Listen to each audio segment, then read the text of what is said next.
Cidade da Fé, Demônio da Vingança. Irrantel. Os Lordes Dragões Platina e Obsidiano desperdiçaram a maior parte do dia no que equivalia a um jogo infantil. Primeiro eles ficaram maravilhados com o trabalho necessário para criar essas pequenas peças mágicas, mas então eles começaram a ser criativos, pegando itens de todo o mundo, ali em seu quarto de hotel, e criando obstáculos e barreiras naturais que as peças teriam que superar para avançar, e aprenderam as sutilezas do jogo com bastante facilidade. Logo depois disso, eles estavam jogando para valer, e antes que percebessem, o dia já havia passado. Maravilhoso! O Lorde Dragão Platina disse enquanto se levantava e se espreguiçava. Verdadeiramente. O Lorde Dragão Obsidiano respondeu. Eu me pergunto se eles têm torneios para isso. O Lorde Dragão Platina se perguntou em voz alta. Se não o fizerem, bem, vamos inventá-los. Você deveria comprar cerca de 100 desses conjuntos, distribuí-los por todo o país, e criar um sistema de torneio. Quem sabe, poderemos tirar alguns grandes generais deste jogo infantil. O Lorde Dragão Obsidiano disse espontaneamente. Talvez esse fosse o ponto. O Lorde Dragão Platina disse. O que você quer dizer? O Lorde Dragão Obsidiano perguntou. Você notou os brinquedos sendo vendidos quando você estava nas ruas, ou as coisas com as quais as crianças brincavam? Ele perguntou. Na verdade não, eles são apenas brinquedos, não são? O Lorde Dragão Obsidiano perguntou. Algo que ouvi um padre dizer enquanto caminhava, algo sobre moldar as mentes dos jovens como um dever dos pais. O Lorde Dragão Platina disse, ele fez uma pausa em contemplação. Todos os brinquedos à venda, ou quase isso, tinham alguma forma de envolvimento ativo e criativo, exigia que as crianças fossem inventivas e atenciosas para cumprir os objetivos dos jogos. Mesmo este recompensa o pensamento mais profundo, e você viu os vendedores de livros? O Lorde Dragão Platina perguntou. Sim, uma seleção maravilhosa, perguntei sobre isso, e o vendedor de livros disse que o Rei Feiticeiro tinha uma invenção que permitia que os livros fossem impressos a baixo custo na produção em massa, torna os livros baratos, e com o aumento da alfabetização, mais pessoas estão lendo. Vi os parques que ele fundou, terrenos públicos só para as pessoas relaxarem e se divertirem, e muita gente lendo nos bancos ou embaixo das árvores, e as bibliotecas que emprestavam livros só para serem levados, com a promessa de voltarem. O Lorde Dragão Obsidiano ponderou sobre o assunto. Sim, estamos a lidar com o tipo de sociedade que um gênio cria. As crianças são moldadas para pensar e ser criativas na procura de soluções. Os adultos são encorajados a aprender. O conhecimento flui como um rio para o mar. Estamos a lidar com uma figura que pensa a longo prazo. Não um simples bruto ou um governante indiferente que só pensa na segurança de sua própria posição. O Lorde Dragão Platina disse pensativamente. Isso é bom, ou não? Para ser franco, não sei o que seria melhor para nós. O Lorde Dragão Obsidiano disse com um suspiro exasperado. Acho que isso depende se ele nos vê ou não como uma ameaça. Com base no que experimentei, ele não o faz. Portanto, a melhor coisa que podemos fazer é elaborar uma política de relações amistosas e de abertura. Ele parece valorizar comércio, então se colocarmos mais esforço no desenvolvimento desses laços, ele não vai querer interrompê-lo. Também podemos considerar vender a ele alguma assistência em sua guerra contra a teocracia, por exemplo, fornecendo minerais para seus ferreiros rúnicos para ajudar seu esforço de guerra. Não precisamos estar diretamente envolvidos, apenas lembrados favoravelmente como um país amigável e neutro. O Lorde Dragão Platina disse. Razoável, então terminamos. Já se passaram alguns dias, e não acho que haja muito mais de interesse nacional para descobrir neste momento. O Lorde Dragão Obsidiano perguntou. Só mais uma coisa. O Lorde Dragão Platina disse. O que é isso? O Lorde Dragão Obsidiano perguntou. Quero experimentar aquele lugar que eles chamam de parque de diversões, e depois podemos ir para casa. Ele disse com um sorriso. Ah, acredito que você precisa de uma escolta para isso, meu amigo. Vamos lá. O Lorde Dragão Obsidiano respondeu com uma risada, e eles saíram pela porta. Cidade de Prarte. Neia ficou ao lado do governante de Prarte, e deixou sua voz chegar a toda a multidão. A maior parte da cidade estava lá, mas pela força de sua voz, aqueles mais próximos dela tinham certeza de que você não precisava estar lá para ouvir ela. Ela tirou a viseira, e a atmosfera ao seu redor mudou para uma atmosfera pesada, condizente com o assunto do dia. Povo de Prarte, eu sou Neia Baraja, e hoje enfrentamos o início de uma grande provação, como aqueles que já viveram sempre souberam, nunca poderá haver dois governantes sobre a terra, e agora enfrentamos um momento em que este é o caso. A rainha Calca, a governante legítima de nosso país, que resistiu, e morreu contra Jaldabalt, sacrificando-se por seu país, está sendo desafiada por seu direito de governar pelo rei Astraca, um rei usurpador que serve como mero fantoche de uma potência estrangeira, uma potência que veio não para nos libertar, como o rei feiticeiro fez do terror de Jaldabalt, mas para nos oprimir, para nos matar, para nos queimar vivos, e derrubar todas as grandes coisas que fizemos. Mesmo agora, seus exércitos desembarcaram no sul, e juntaram-se a outros traidores, e não teremos um falso rei sobre nós, não permitiremos que os seus pecados nos manchem, não ficaremos parados enquanto o nosso povo é atormentado por fanáticos que nos exploram nas nossas horas de necessidade, ou exigem submissão que eles não merecem. A justiça negra declara pela rainha Calca, e não chamamos ninguém de irmão, ninguém de irmã, quem não faz o mesmo. Astraca chegou tarde em auxílio do norte, e agora ele exige nossa submissão, exige nossa obediência, exige que nos curvemos àqueles a quem ele se curva, mas eu não vou. Ela gritou, e pegou seu famoso arco, e lançou no ar. Eles vêm pela nossa cidade, pela nossa terra, pelas nossas vidas, aqueles que pretendem nos defender, vêm apenas para nos matar, e nos fazer voltar a ser como as coisas eram antes, por isso devemos nos preparar, não estamos sozinhos, temos aliados vindo para nos apoiar, o poder do rei feiticeiro está atrás de nós, o poder do Império Baharut está atrás de nós, e sim, quase todo o norte está conosco, então há apenas uma coisa, e apenas uma coisa que você precisa temer. Ela disse, e sua voz ficou mais suave enquanto se espalhava pela multidão, e eles olhavam para ela, nas bordas de seus assentos hipotéticos enquanto esperavam. E isso é ficar sem coisas para se gabar para seus netos quando esta guerra estiver gravada na história como uma lenda eterna. Ela gritou, e acima das torres a bandeira do rei Astraca caiu, e a bandeira da rainha Calca subiu. Os aplausos eram como o trovão dos deuses, e atingiram aqueles que estavam ao lado de Neia. Envie seus representantes de cada um de seus bairros ao templo, lá você encontrará as tarefas de seus bairros, cada um deve se esforçar para superar o outro, que nenhum homem ou mulher deixe de fazer sua parte, todos vocês serão veteranos de guerra no fim, e saibam que aconteça o que acontecer, nada será feito em vão, se todos dermos o nosso melhor. Ela gritou enquanto embainhava seu arco. Quando ela se afastou, a multidão se dissipou, e ela olhou para os outros oradores, eles tinham se saído bem, mas não eram evangelistas. Neia apertou a mão de cada um deles, eles eram sinceros, eram motivados, embora alguns deles tivessem mais dificuldade em encontrar o olhar dela do que outros. Agora nos preparamos para defender a cidade com seriedade. Neia disse. Estaremos travando uma batalha defensiva, um cerco prolongado, mas as guerras não são vencidas esperando, precisamos tomar a iniciativa, entrar no ciclo de decisão, e forçá-los a agir de acordo com nossos termos.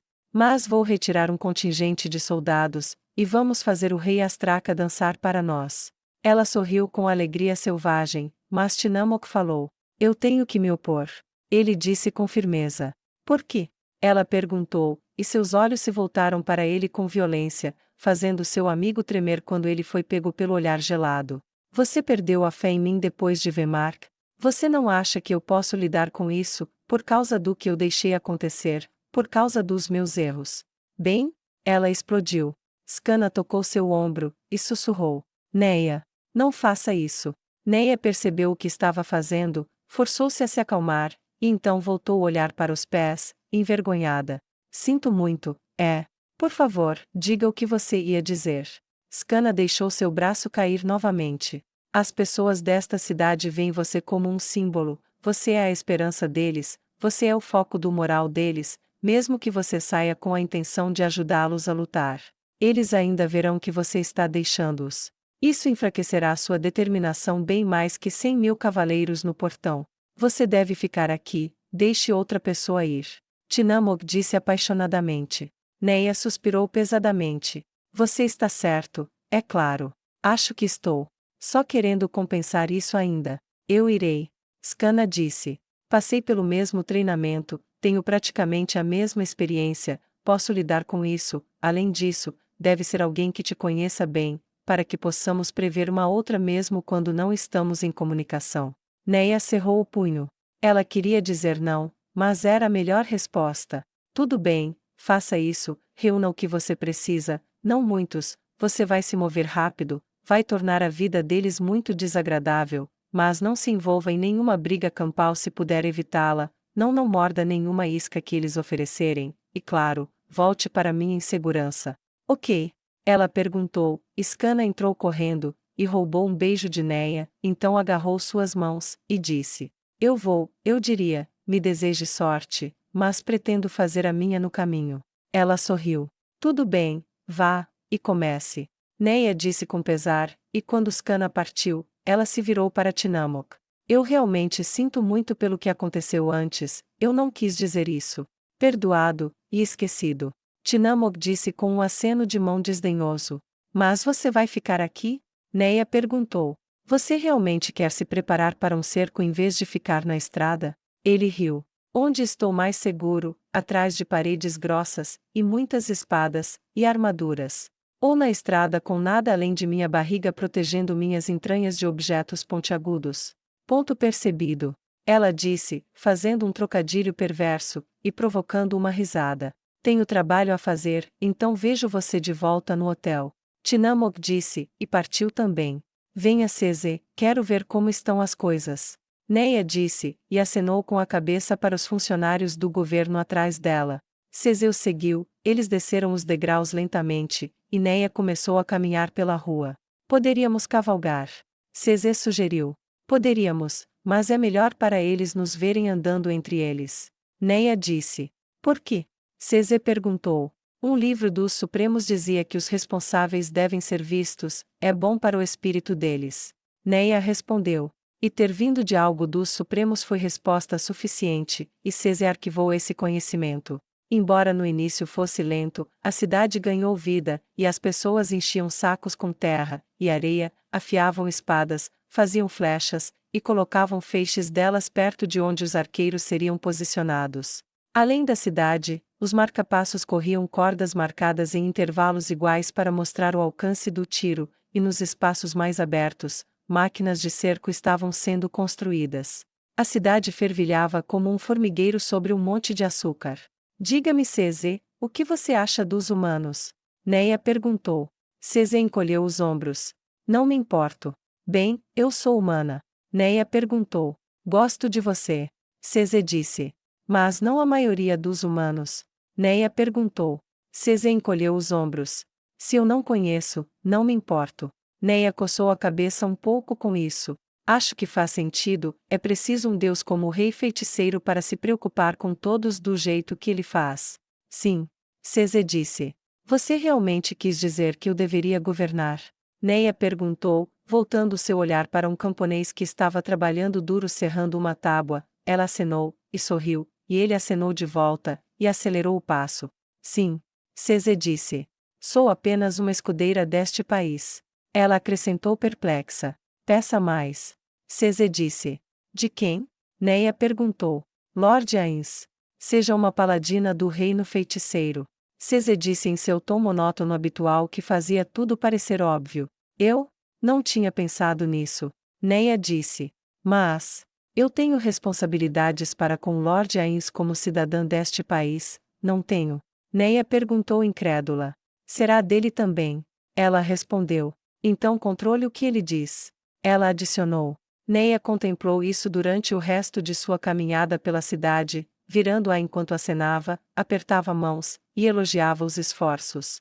À sua maneira, manter a mentalidade que ela precisava dava mais trabalho do que o que eles tinham que fazer. O Burns. O rei Astraca gostou da mulher sob seu comando.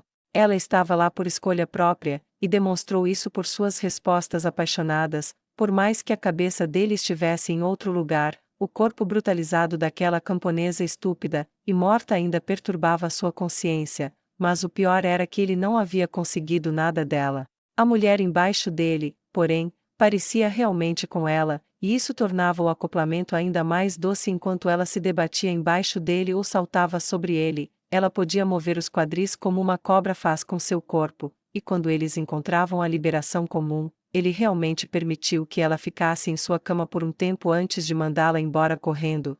Como empregada doméstica em seu castelo, ela tinha muito trabalho a fazer.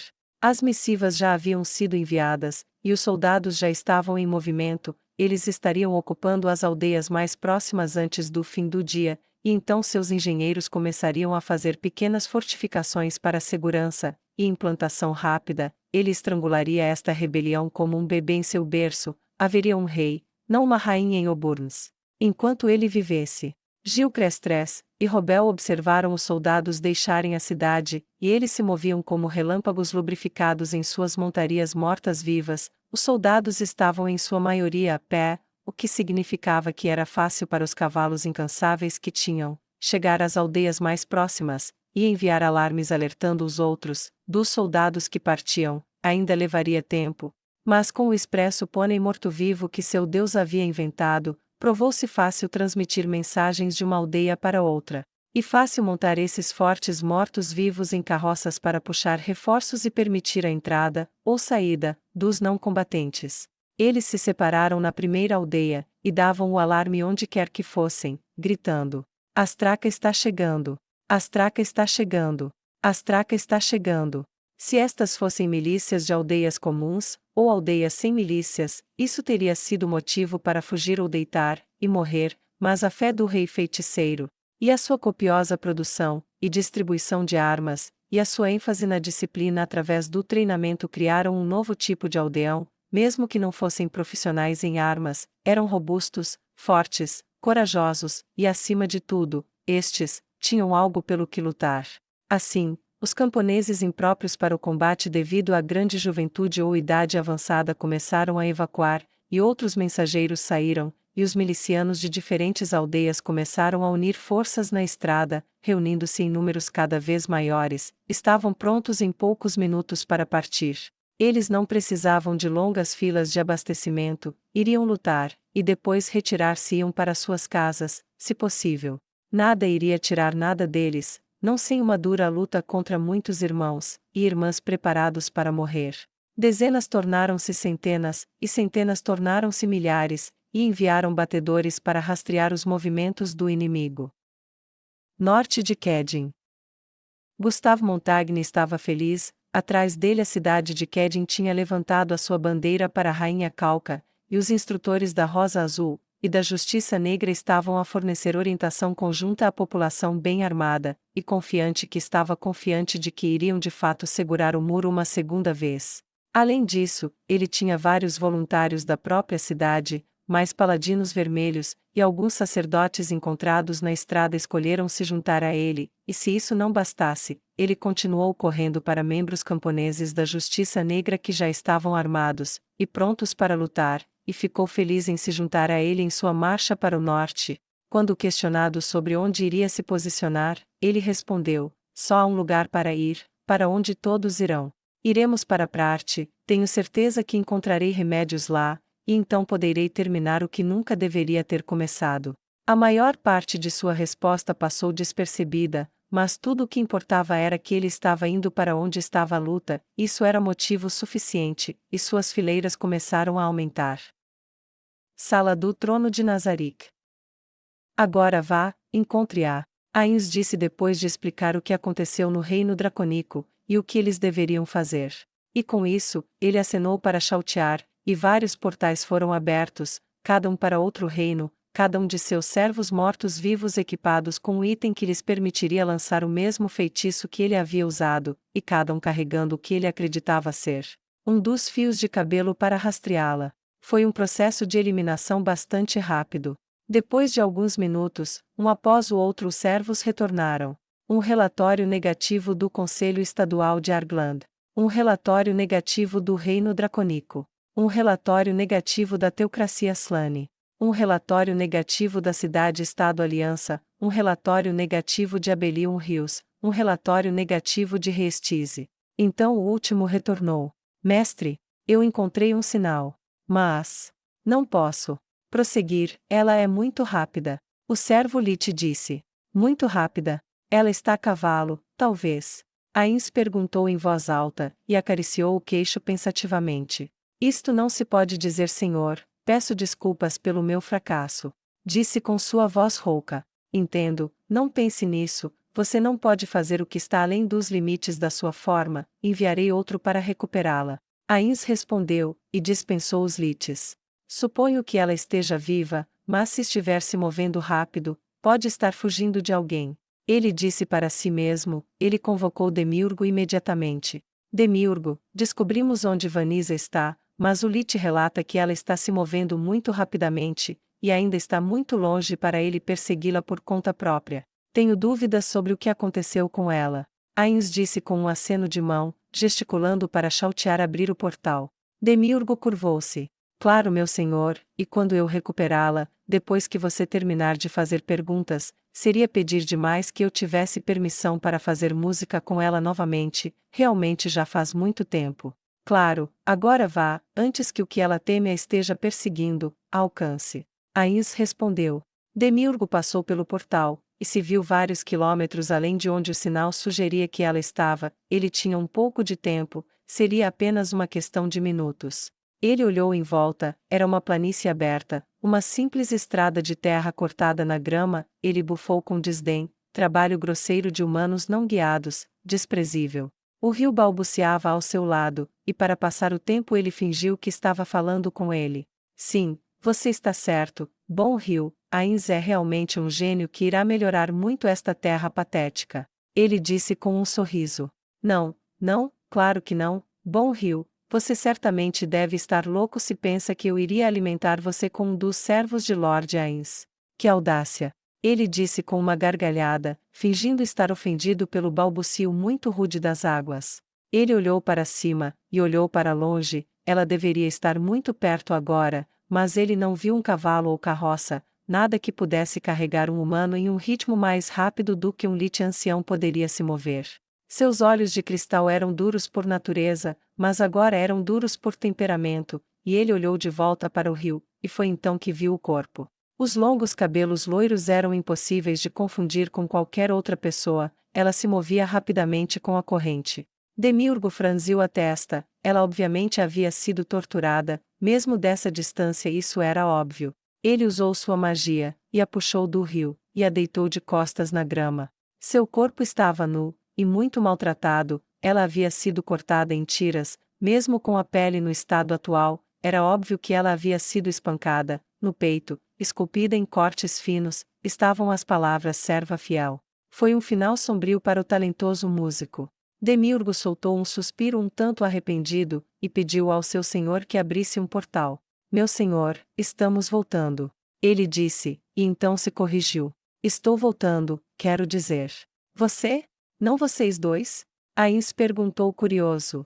Ela não estava lá, afinal. O portal se abriu, e como para evitar responder, Demiurgo pegou o corpo de Vanisa, e carregou-a através do portal. Ele se colocou diante do trono, e colocou o cadáver ao pé da escada. Ains não disse nada. Era claramente ela, ele sabia disso sem sombra de dúvida, mesmo parcialmente deteriorada e encharcada. Ela se afogou, você sabe como ela morreu? É possível que tenha sido um acidente? Ains perguntou. Demiurgo balançou a cabeça. Veja, meu senhor. Ele a rolou em sua direção, e mostrou o quanto ela havia sido cortada em pedaços, e então a deitou de volta. Ela também parece ter o nariz quebrado, e muitos hematomas. Naquele momento, sua cabeça caiu para o lado, e sua mandíbula se abriu, revelando claramente que faltava a língua. Demiurgo se ajoelhou, e verificou ainda. A língua dela está parcialmente cortada, com base no local onde foi cortada. Eu diria que ela mesma fez isso, ela mordeu a própria língua, também tem isso. Ele disse, e apontou para as palavras servo fiel que estavam gravadas em seu peito. Por que o assassino dela escreveria isso? Ains perguntou. Meu senhor, acho que ela mesma fez isso. Demiurgo respondeu. É da largura de uma de suas unhas, ela provavelmente fez isso com seu próprio sangue, e cortou muito fundo, deixando-a marcada, mesmo que o sangue fosse limpo. Acredito que esta seja uma mensagem para você. Então ela foi assassinada. Ains disse: Perdoe minha impertinência, meu senhor, mas acredito que ela tirou a própria vida. Ela provavelmente foi severamente torturada por um amador. E então, quando ela percebeu que não poderia escapar, ela não quis arriscar ceder, então ela cortou isso no peito na esperança de que você visse, depois mordeu a própria língua para morrer. O amortecedor emocional de Ains entrou em ação. Isso soa muito como assassinato para mim, Demiurgo. Você também não tiraria sua vida para evitar que informações fossem arrancadas de você. Sem hesitação, meu senhor. Ele disse, ainda ajoelhado ao lado do cadáver, e olhando para baixo, sem encontrar o olhar do rei feiticeiro.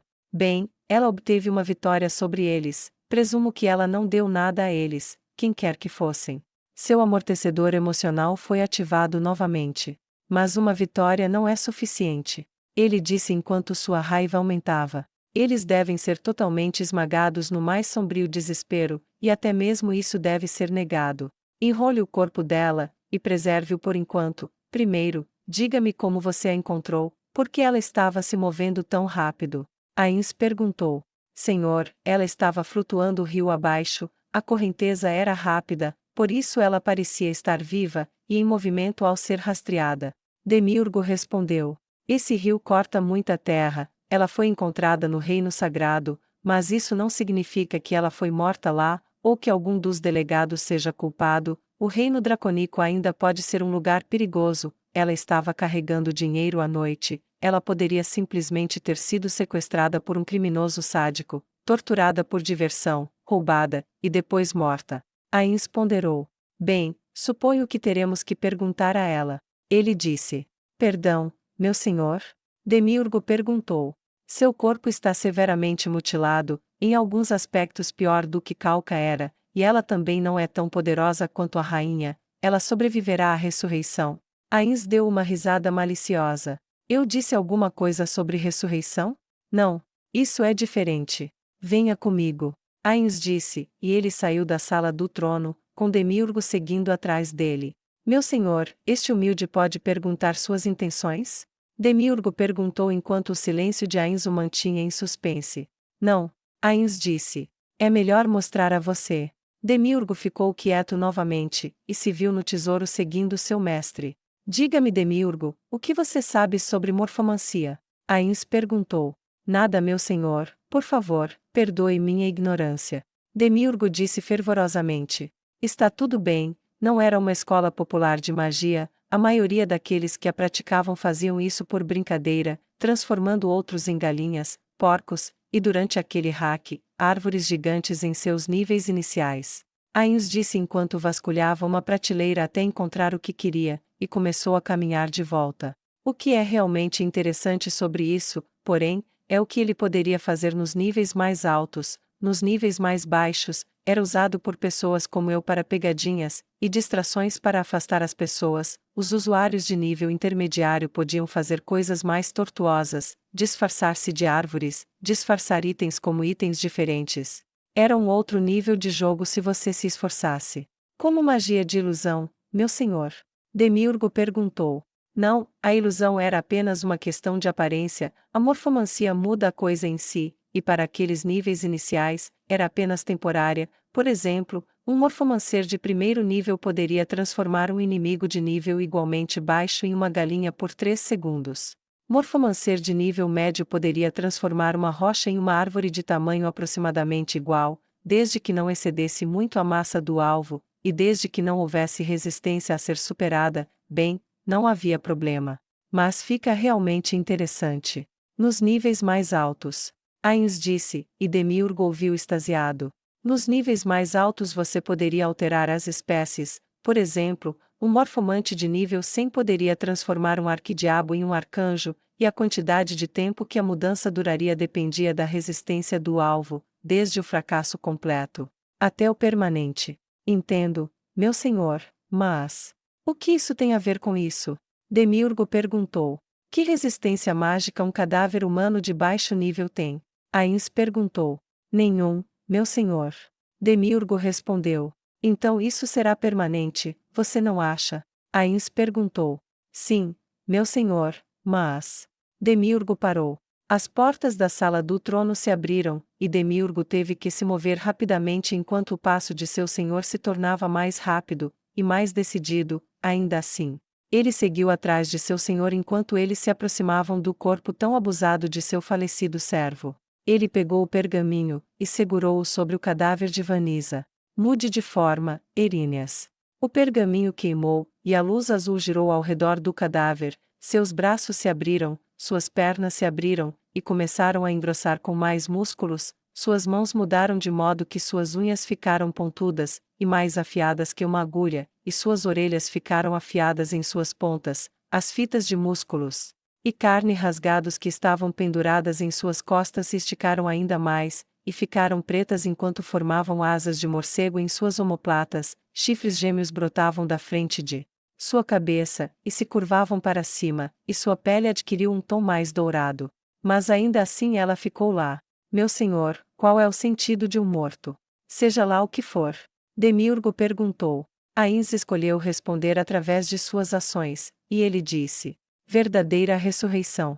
A voz de Ains encheu o salão quando ele começou a lançar seu feitiço de 9º nível, e a luz de sua magia irradiou sobre o corpo da garota. Você pode voltar, Vanisa, e me servir mais uma vez. Ains disse suavemente, e como se fosse puxada mais por sua voz do que pela magia em si, o ar encheu seus pulmões, e seus olhos se abriram. Ela ficou de quatro, e tocou a cabeça. Ah! O que aconteceu? Ela olhou para as garras afiadas que eram suas mãos, e se levantou para sentar na ponta dos pés, olhou para seu corpo, tocou a cabeça novamente, e sentiu os chifres. Ah! Tenho chifres!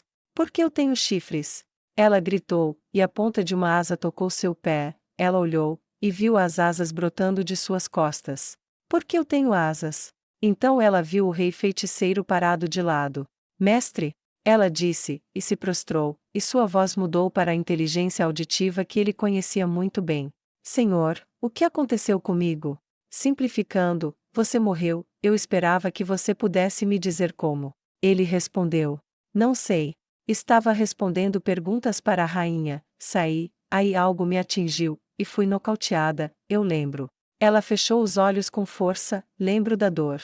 Havia tanta que não consegui suportar, fui torturada até a morte. Ela perguntou horrorizada. Não. Demiurgo disse. Acreditamos que você cometeu suicídio para não trair nosso mestre, você gravou as palavras servo fiel em seus próprios seios antes de morrer. Nada mal. Para um humano. Ele disse. Embora eu ache que esse elogio não se aplica mais a você. O que eu sou?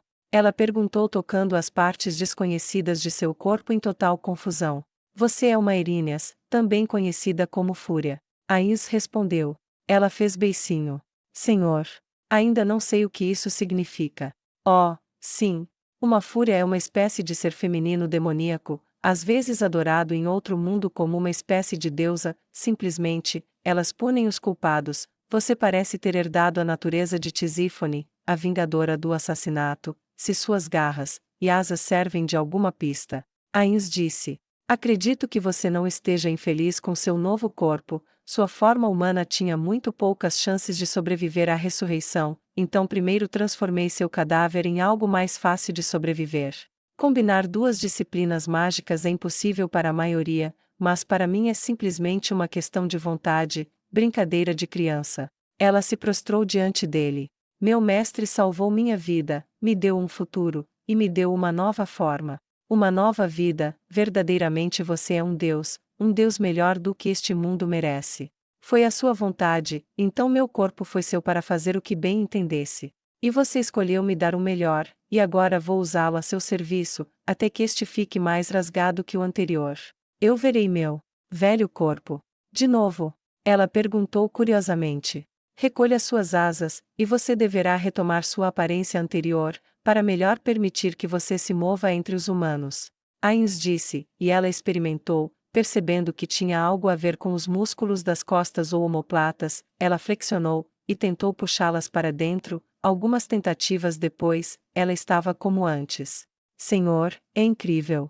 Estou realmente grata por você conceder ao seu servo a chance de segui-lo mais uma vez. Mas eu tenho uma pergunta, mestre. Ela perguntou enquanto ainda olhava para o chão. Pergunte. Ele disse.